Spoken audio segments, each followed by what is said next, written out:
All right. Howdy, and thank you for joining us today. My name is Marisol Moreno, and I will be your Zoom host. Our presenter will get started shortly. This is a reminder to keep yourself muted throughout the presentation unless the presenter indicates otherwise. If you have a question, please use the raise hand feature, which is located in the reactions icon, or type your question into the chat box. We'll do a Q&A after the presentation, but as I'm aware, if you have any questions throughout the presentation, please raise your hand or add your question to the chat box. Please be aware that this presentation is being recorded and will be available for viewing after the conference. Live transcriptioning has been enabled. You can turn it on or off using the live transcript feature. You can change the view by clicking on the view button in the upper right-hand corner of your screen. We recommend the speaker view. At the close of the presentation, I will be putting an assessment survey in the chat box. Please fill out the survey for each session you attend. And now our presenter this morning is Kimberly Gay, Head of Reference and Information Services Librarian 2. She works at Prairie View A&M University at the John B. Coleman Library, and she has worked for the A&M system for 20 plus years. And now let's get started with the presentation. I turn it over to you, Kimberly.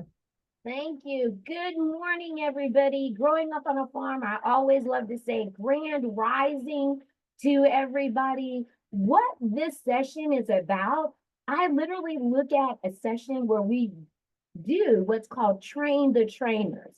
So I put the LibGuide in the chat, and what I'm looking for is to just share with you about professional development lessons for all learners. And this is really an engaging conversation that I want to share with you on the journey that I've done and my best practices I do when I'm the head of the reference and information services and working with new employees or working with seasoned employees. I've gathered through the 20 years, culminating things that I know that would be worthwhile for them to understand about the academic world, for them to understand about libraries at the national level, the state level, and then how to hone in having that grit that they need to go at to even look at changing careers or even evolving in the library setting they're at. So this is what I'm showing you is how to train your staff on these avenues. And please feel free to take the information that I've gathered up in this LibGuide and use it and train your library staff just to understanding this holistic value about professional development. The first thing I always like to go into is grit. How much grit do you have? Where is your grit line? And what does your grit say about you? So again, I'm putting this in the chat, and here is the grit scale, and it's done by Angela Duckworth, and she also has an excellent TED Talk where she talks about students that you would not think that would have grit, that would have perseverance, had perseverance, and had grit. So when I start this conversation with everybody about how do you build professional development skill, it's first got to start out with, do you have the grit? Do you have the stamina to look at some things that you would love to change? Look at some things that you would love to do different. And where do you fall on this grit scale? So I put the grit scale in the chat for you to take the time and look at what your grit scale answers would be and how you would culminate finding your best areas. So I'll even show you, and I'll go through this quickly. New ideas and projects sometimes distract me from previous ones. Again, take the time to look at this and figure out what your grit scale is. And I'm going to give everybody about maybe 5 to 7 minutes to take the time to do the grit scale. And we'll come back and we'll talk about how this is catapulting in to you to even look at how you value professional development.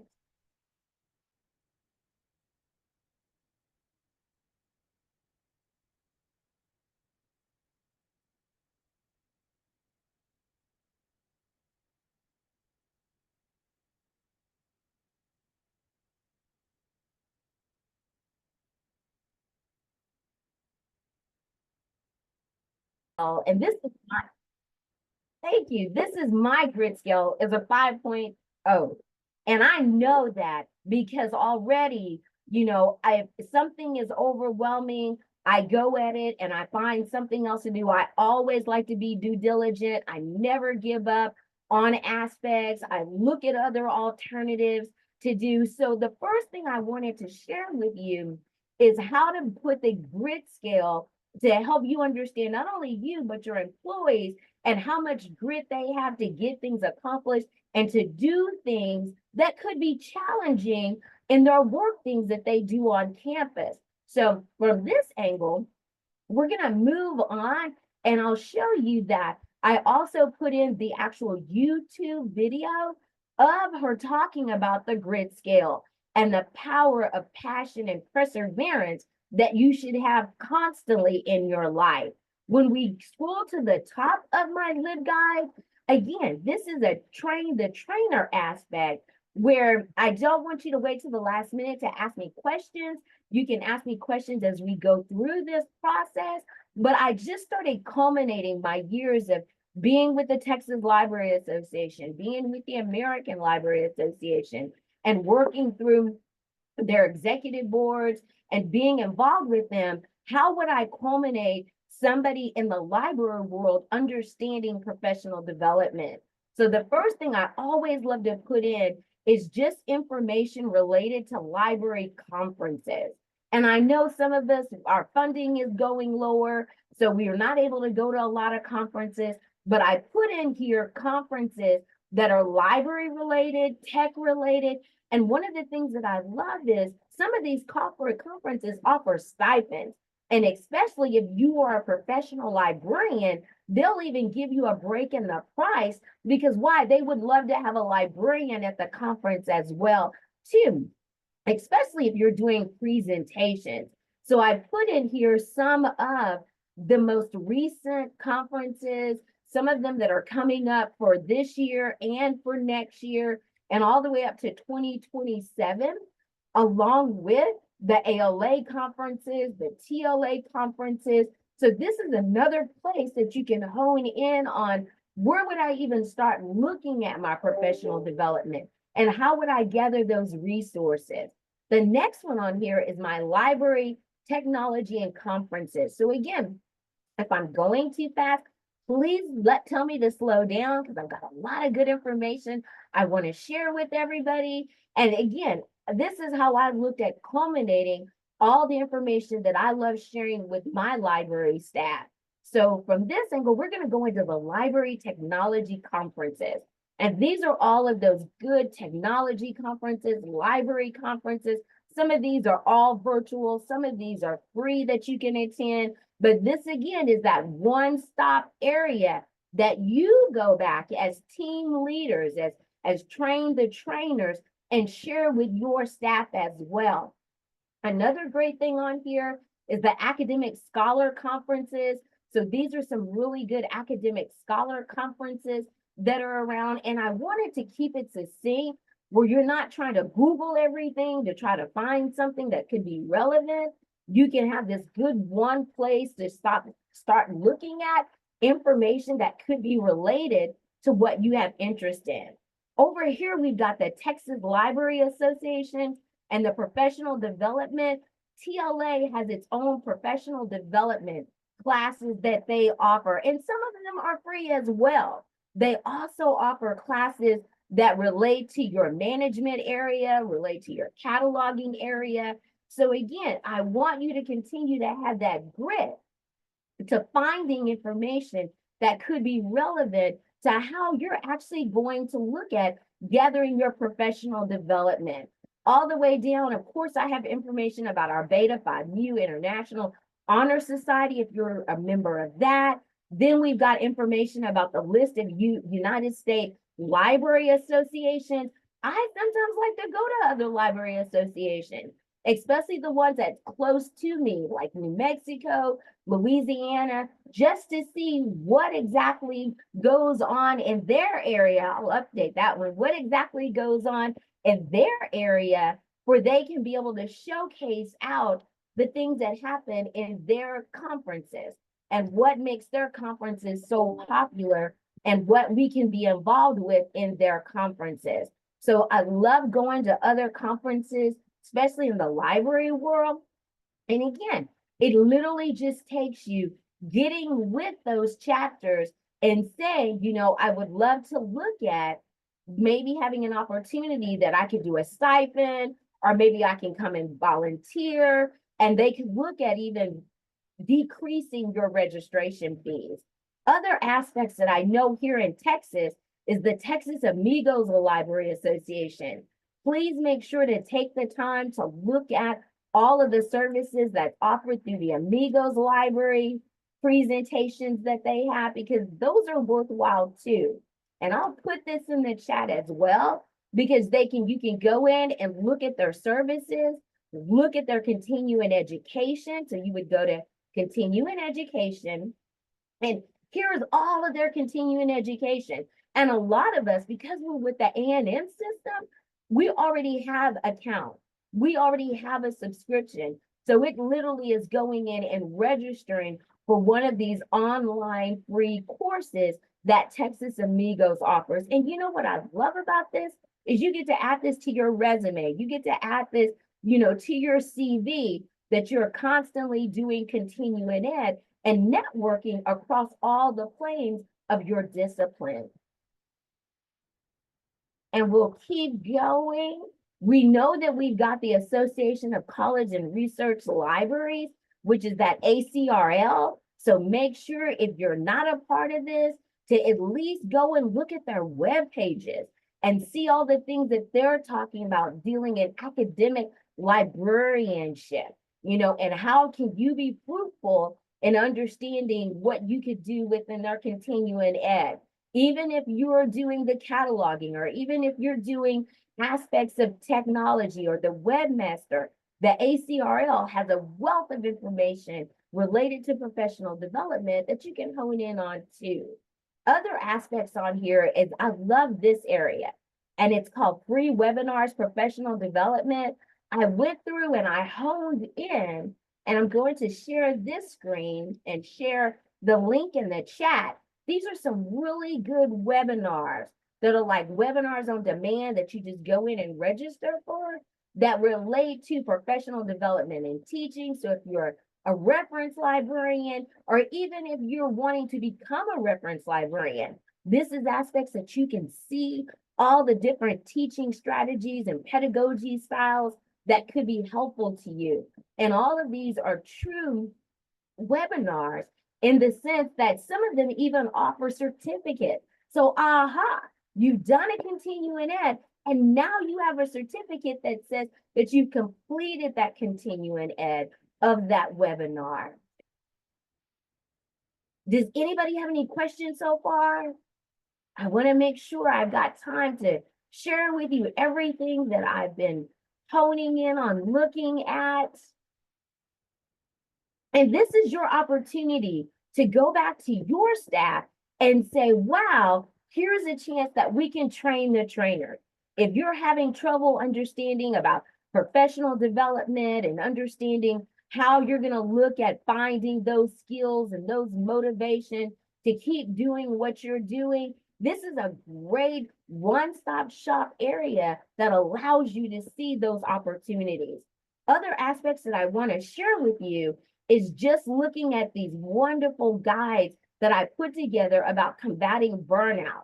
So we've got a guide that talks about fostering workplace and wellness for librarians. And I always tell people, a librarian's job, I think we had a toughest job in the world, okay? Because it's like some days I can come to work and I feel like I'm in the hospital and I'm taking care of a student who had a heart attack because they done lost all their paperwork or lost all of their notes in their laptop they had. And then I've got another student that has waited till the last minute, and now they're going to write this 19-page paper. So it literally is. I feel like some days I wish I could come to work in scrubs and a stethoscope, and come in and literally start saving lives and that aspect of it. But I put this in the guide so you can have an opportunity to read about fostering workplace wellness for librarians And how would you do that in your location and at your library?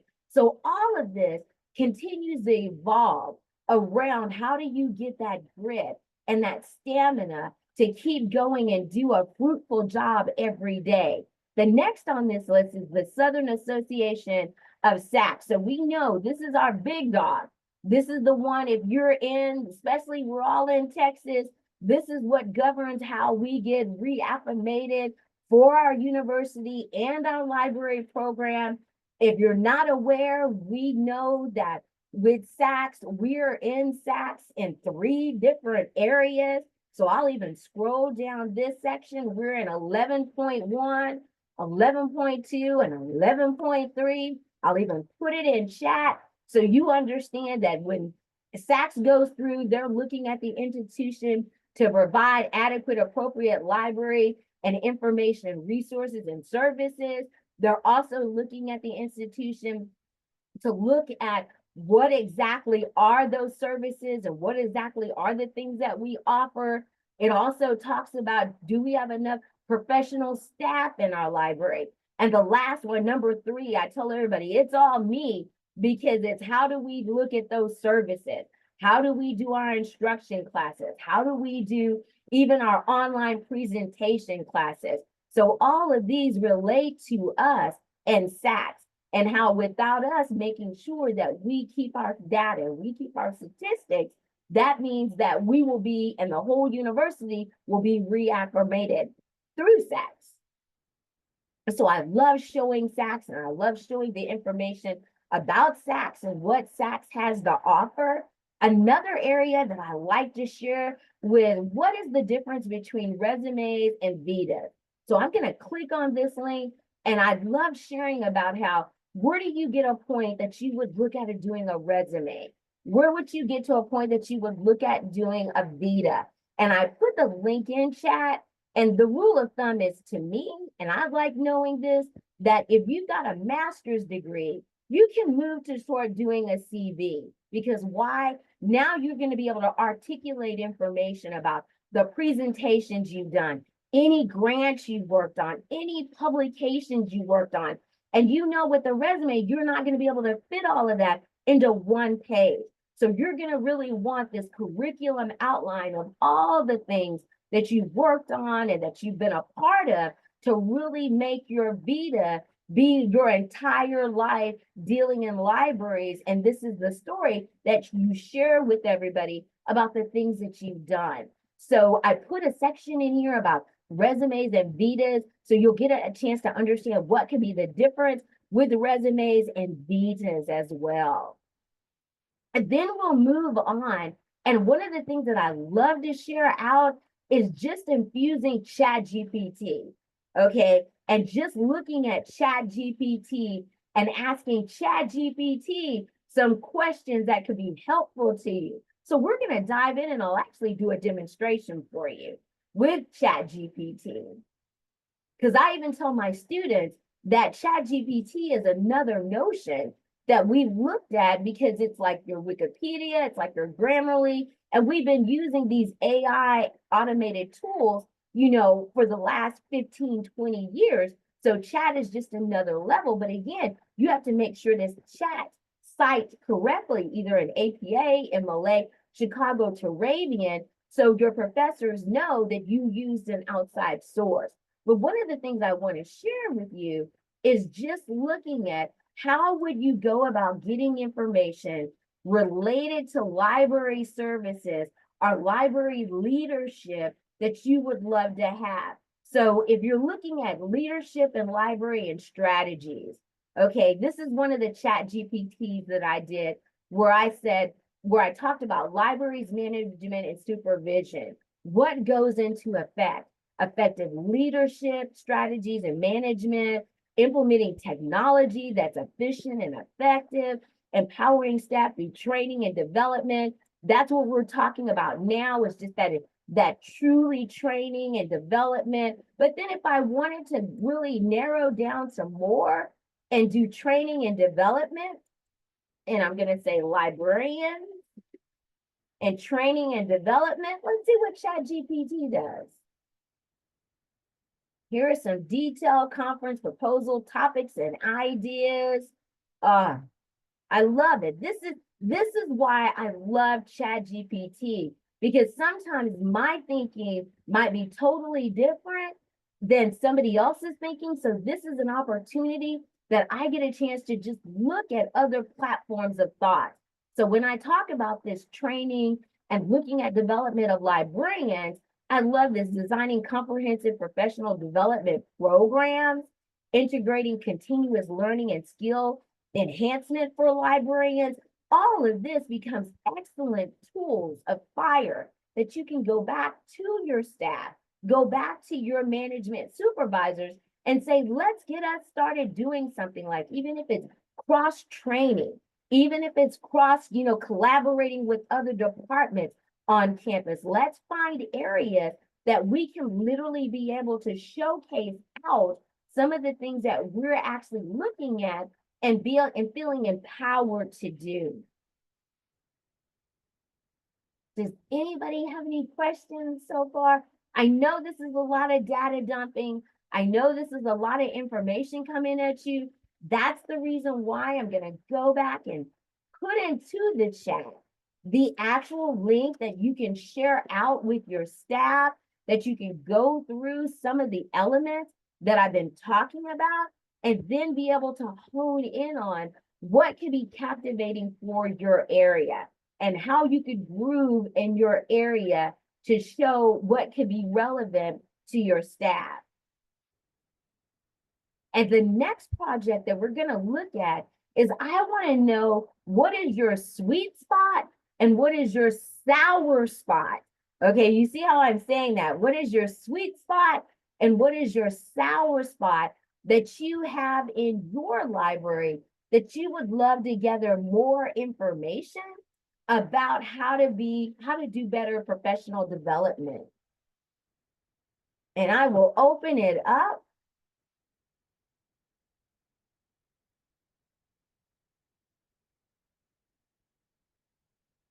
And you can actually put your responses in chat if you want to. Or you can actually just talk it out to me, because one of the things I'm working on to share with you is, what does that look like in its totality when we talk about what are those sweet spots that you have? So what are the sweet spots that you have that you know that your library would love looking at these type of professional development?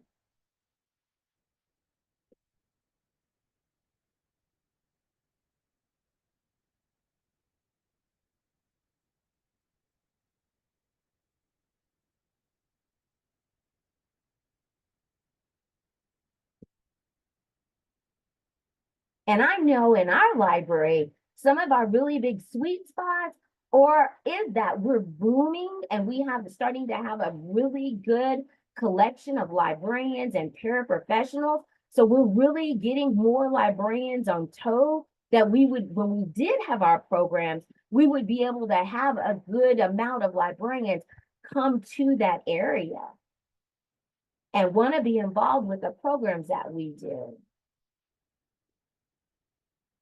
So does anybody have any sweet spots that they would love to talk about, or just why this session interests you to want to learn more information about professional development? Don't everybody talk at once.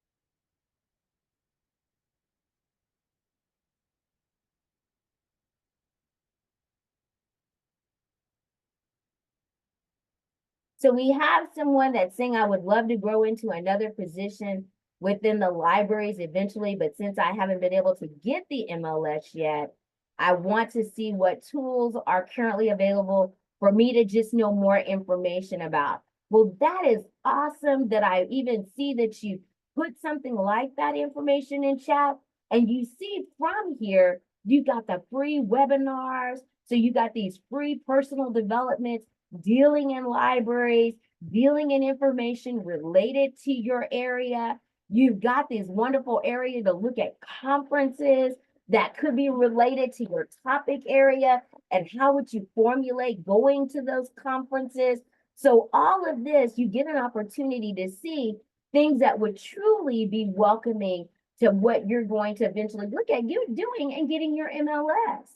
Another one is I often find it overwhelming to figure out where to start when it comes to professional development. So I appreciate how you put together this guide. Okay, thank you. Because here's what I share with you. It was overwhelming for me to figure out, where do I begin with professional development? What are some of the things that I know that I like to do? And where do I want to see my career evolve into? And that's what I had to realize, is that I love presenting. I love talking about library services. I love talking about banned books, and I love talking about our National Library Week. So I found conferences, I found webinars that engage in me to bring those new elements out, and literally have a place that I can pull everything together to showcase not only to myself, but to my supervisors, to the rest of my staff, so they understand everything in its totality on where do you begin even doing professional development. And the great thing about it that I love is that some of the places that I've gone and done, I've really had a chance to do even more networking skills, to be more involved in the aspects dealing in professional development. Another thing I want to share with everybody is we've got a great webinar that's coming up next week, and it's actually looking at well-being for library workers. So I'm going to go ahead and put this in the chat right now, and you can go ahead and sign up for it, because it's actually going to be next Thursday, and it's a free webinar that looks at well-being for library workers. It looks at the collection development of how you would even start doing professional development. What are some of those areas that you would love to be involved in professional development? So this gives you an opportunity to see all of those areas and actually enjoy looking at this webinar dealing with well-being in library workers. And I'll go ahead and put this up now. If you do have your cell phone out, go ahead and scan that QR code so you can be able to go ahead and have this on your phone, and you can email this to your actual web pages and have this in an area that you would be able to look at more information dealing in professional development. Okay, what we're going to do now is move into the second section of my talk, where I really want to dive into that aspect of you looking at a new career, or looking at how you could elevate the career and the library services you're dealing with now. So I'm going to go into this section called Career Job Search Guide Index. And what I'm doing is, and I'll put this in chat, and what I want to do is walk you through, how do we begin? Seriously, how do we begin looking at jobs and careers, looking at how would you even start finding something that could be even more due diligently worthy of you being involved in? So we know we're always looking at jobs where the careers are geographically. We know we've got to look at salaries. We know we've got to look at that cost of living. How do you even start searching? Even start looking at retirement. What jobs offer good, really retirement incentives? You know, looking at evaluations and performances, looking at really good charts about how you even go through the process. If you want to look at getting a raise, what is involved in that? So what I did was I created this career job search index, and it really hones in on how do you even culminate all of this information together, and what does it involve, and what does it actually look like? And some of the things that I put in here, I really like it because it really helps me to understand about how do I find my careers? What are the things that I look at? And I always love to start out with our big dog, the United States Bureau of Labor and Statistics, and that occupational handbook. And when we're going to that occupational handbook, we're actually going to see what information comes up that we fall in. And you know that we're in the 2500 section of it. So if we click on library occupations, this is where our area is in that 2500 section. And then from here, we take the time and we look at our library science and teachers aspect of it. That could be one area that we could look at. What I love about the occupational handbook, if you've never had a chance to truly grasp at it and see it in its totality, it really shares with you what exactly our salaries are, what exactly how many people are employed, especially as library science teachers. So we're looking at academic libraries, and we're also looking at school libraries as well. Then the breakdown of the school libraries, the college libraries, the junior college libraries.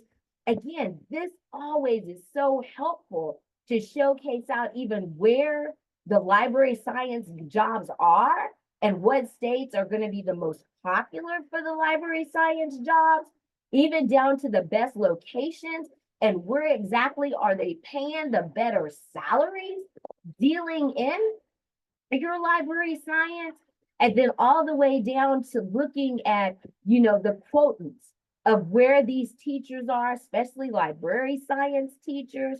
So again, I love showcasing this out. If you never saw this before, this is a great opportunity to look and see where your even school fits in or where your university area fits in to this component of how you look at the occupational handbook and how does that evolve into that area of library science. Again, I love showing off this area because it even has information that relates to how you even look at our field. And some of the things that I love talking about is that overwhelming look over it and how actually you put together all the information you need to build your professional development. And then I'll keep moving through this. We know that we've got information related if you wanted to go and look at jobs that were in career aspects, going overseas or international jobs. I love looking at the pay entry and the advanced salaries that come through. That's always awesome to look at and see what information could evolve into that as well. Because again, we continue to understand the value of how we look at our job and what does our job actually mean to us. So right back to the occupational outlook handbook, it starts and it looks at what is our median pay, what level of education we need to have, our working environment, our job outlook. All of this is so fantastic to me. What do they do? These are the things that we do. And I love how they break it down to say academic librarians, and then they even have a special place for the administrative services. Then we know we've got our public librarians and school librarians and specialty librarians. And now with all this booming technology, we've got tech service librarians and user service librarians. So they've added they've actually added 3 new classifications for librarians just within the last 11 years, because these other 2 areas still become popular for people to know about library services. And again, I want to be mindful of everybody's time. I always got so much to share out to everybody to let them know some of the things that can be helpful and supportive. Another thing I want to share with you is the 7 ways libraries can grow their library skills. I will put this in the chat. And again, this session was really to look at training the trainers. I want everybody to just take a deep breath and look how succinctly you can put together a training module for your library staff to start looking at all of these avenues. And I love it. Start out with the grit scale. Find out how much grit you have in you. What are your determinations? What are the things that you want to really be involved with? And then look at how do you grow those skills? And what are some of those things you can use to grow your skills? And the first one is take a free online course. And again, I've just shared with you all of those free webinars and online courses from that. Also, attend an external training program or workshop. You would consider this an external training program or workshop that I'm putting together for everybody. And then always know about your mental health and your first aid, and know about your own areas and how you find your peace and the things that you do. Then always look at conferences and summits or even symposiums. And like I was sharing, if you're really interested in going to it, I've actually wrote to the actual conference planning committee or conference coordinators of it and say, I would love to come and volunteer. You know, can I get $100 break on the registration? And you're going to have this professional librarian that's going to be able to support some of the things that you're doing. Again, academic programs and professional accreditation. That's another area to hone in on. And then job shadowing and coaching and mentoring. To me, this one is the most valuable one. Because why? This allows you the opportunity to see somebody who has a like mind like you. How are they moving through all the processes, and how you can move as well in the process. And then join a reading group. Look at some book clubs. Be involved in those notions as well too. And as I go into that, I want to share with you, and I don't know how many of you have done the Texas A&M, our library mentoring program. Please, if you are interested in being on the committee to get to do the mentoring program, because it just ended in June, please let us know, because I've been on it for about 3 years now, and I love it. We get an opportunity that we get a chance to look at monthly discussion prompts, and this is mentoring. So I get a chance to work with my mentor, and we have questions that we talk about. What are your summer plans? You know, what does your campus do when they shift to the alternate work scheduling? You know, how do you look at the mentoring program, and what were some of the things that was going on? So yes, Ms. Gay is doing a shameless plug for the actual mentoring program that we have, that the Texas A&M University system has, because I really think it's really important for us to constantly stay motivated and learn from each other, and literally have those mentoring aspects and have all of that, that we can look at building that level of leadership, and where we take one with us when we're doing our job. Okay, I want to make sure I don't run out of time. So from here, last notes that I want to share with you is just to take the time to start looking at all the different aspects of the continuing education. Even go to, and I love going to the Texas State Libraries Archive Commission, and I will put this in the chat too, because if you did not know this, the Texas State Libraries Archive Commission, they have continuing education classes as well. And I will make sure to update the LibGuide and put in all the new links that are available, because they've got excellent continuing education and calendar of training. And here's their actual calendar of all of their training that the Texas State Library, they do as well. So this is another place you can hone in on some of those really good skills that you want to look at for your job. And I will go ahead and hit my back button. I want to make sure I don't run out of time. And I'll stop sharing my screen to now just look at, does anybody have any questions about anything that we've discussed?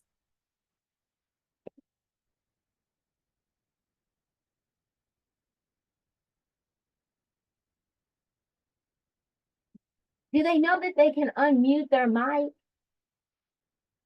Or can they unmute their mic?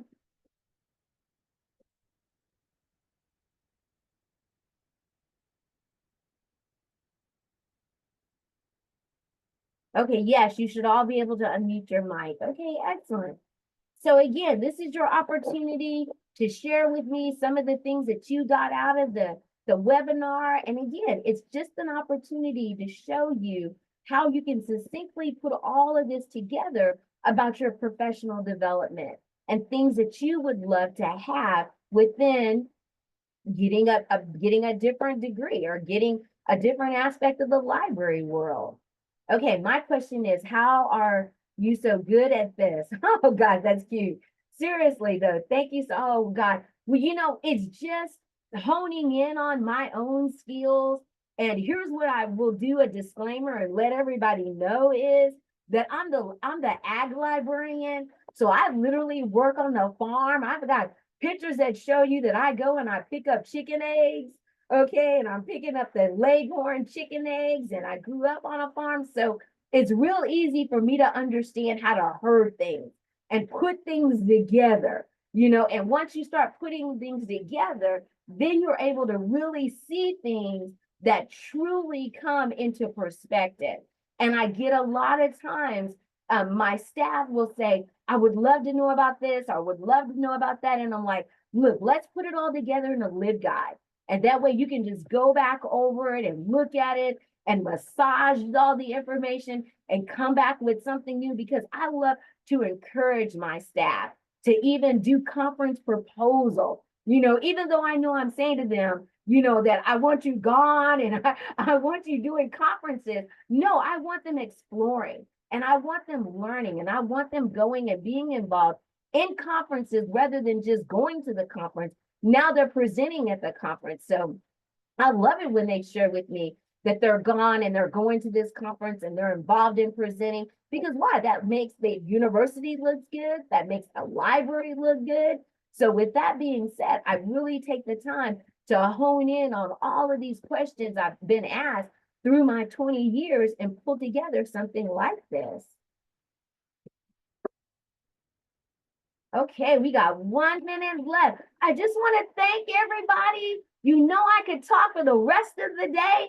The biggest thing I want you to get out of it is that grit scale, understanding where you lie within grit and how do you pull yourself together every day to work and do your job and do everything that you need to do in your life. Oh, wow, I'm finding out I got an extra 10 minutes. Whoa. Okay, I'm not even going to go into the extra 10 minutes because I know it'll be past 10 minutes. So I'm going to give y'all back 10 minutes to get ready for the other presentations that we've done. And we will definitely have this, of course, this recording. And then we'll also have my presentation as well that you can go back and look at. And keep in mind, it's an evolving LibGuide. So if you email me with some things that you would love to have added to it, go right ahead. I'll add it to it. Thank you. Thank you, Kimberly, for this wonderful presentation on all the amazing resources. I'd like to thank everyone for joining us this morning, and please also don't forget to provide feedback in our survey. I've included a link in the chat. Your feedback is most welcome. So thank you again for joining us, and Kimberly for that amazing presentation. So that concludes this presentation. I hope everyone has a good morning. Bye. Thank you.